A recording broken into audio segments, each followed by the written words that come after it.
Hello students. In this session, we will be discussing about treatment of a special item in preparation of the final accounts of the company B. And the special item in this session will be managerial remuneration. The Companies Act lays down a number of restrictions on managerial remuneration payable by a public company or a private company which is a subsidiary of public company. The term managerial remuneration includes remuneration payable to managing directors, managers, part-time directors and whole-time directors. It does not include the remuneration payable to its technical advisors or secretaries.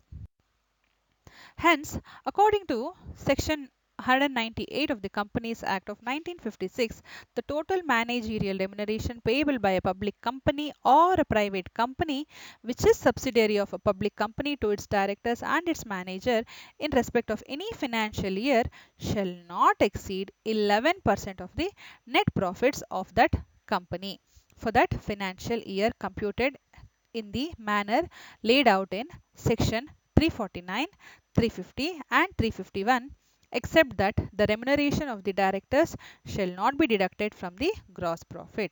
The above limit of 11% does not include any fees payable to the directors for attending the meeting of the board or committees. If any financial year a company has no profit or its profits are inadequate, it may subject to the approval of the central government and pay to its directors or managers by way of minimum remuneration such sum not exceeding 50,000 per annum.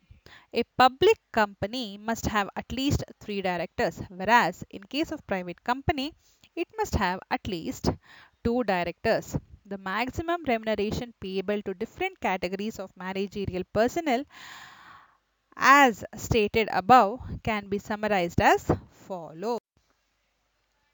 So, overall managerial remuneration, which is inclusive of attending meetings, should not exceed 11% of the net profit. So, that is the maximum limit allowed. Next, if the company has one managing director or a whole-time director, then the remuneration should not exceed 5% of the net profit. If the company has more than one managing director or whole director, then the remuneration should not exceed 10% of the net profit of the company. And when the remuneration of part-time directors, where the company has no managing director, so for all the part-time directors, the remuneration should not exceed 3% of the net profit of the company. Next, when the remuneration of part-time directors, where the company has one or more part-time directors, it should be 1% of the net profit.